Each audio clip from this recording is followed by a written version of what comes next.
Well, let's talk some more about all of the variants, especially the virulent Delta variant. And joining us via Zoom is Professor Titus Ibekwe, consultant ENT surgeon.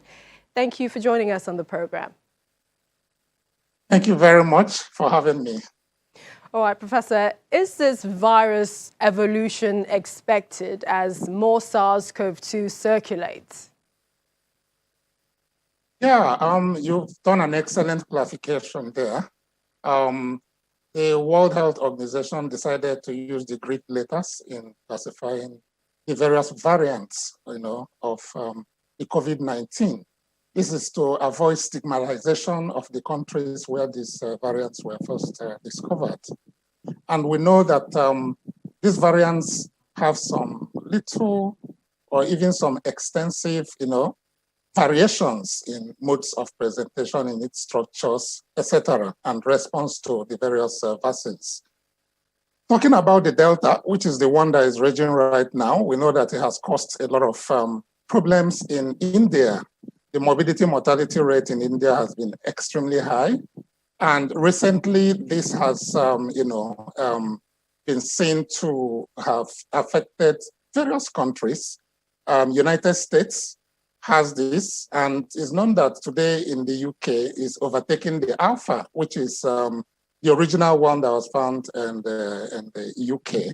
And going by this, the Delta variant, the structure is different from the original variants that was found in China, because it has double strikes of protein. The spikes of protein, they are double rather than single as it is seen in the original one. And this has bestowed to this particular variant some level of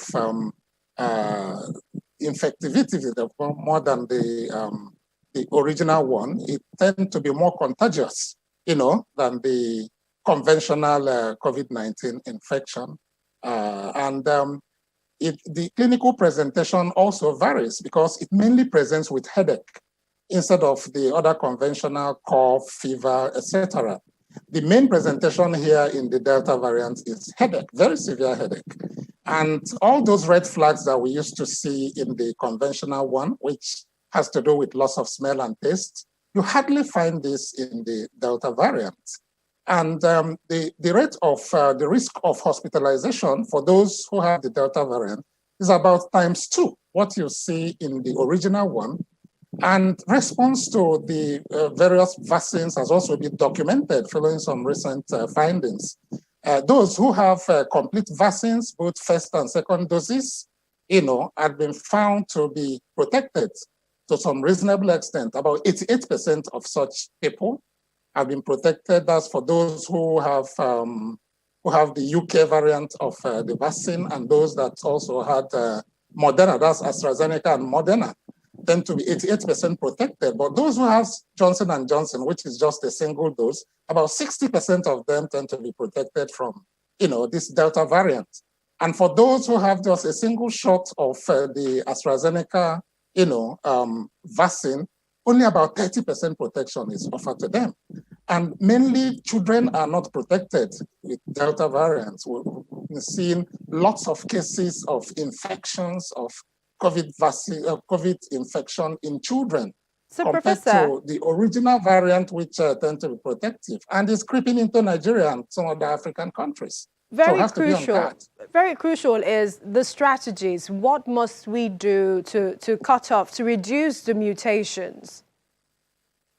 Yes, well, the earlier the infection and the transmission chain is broken, the better for each and every one of us. The preventive measures are very, very important. And this is why it's stated that, yes, you take your vaccines, which is very key, very important. Or even after taking your vaccines, because there's no 100% protection, you should still go ahead with, the non-pharmaceutical, modes of protection from the infection by using your face mask, washing regularly as much as possible, avoiding crowding. So we should not throw away those, simple mechanisms that we have been used to all along, because simply we have gotten vaccinated. That's one leg, very important. If you are not yet vaccinated, you should make sure that you get vaccinated, and not just one dose, ensure that you have a complete vaccination. then you're closer to it. And you go ahead and still apply the precautionary measures. Once this is done, over time, the infection chain will be broken, because we're talking of viral infections here.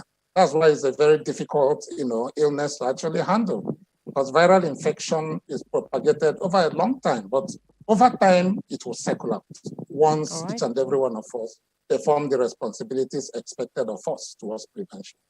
As expected, the new normal. We appreciate your time. Thank you so much, Professor Titus Ibekwe, consultant ENT surgeon. Thank you for joining us on the program. Thank you, Millicent, for having me. We have an update of vaccinations across states in Nigeria, and we also have the global update. Stay with us.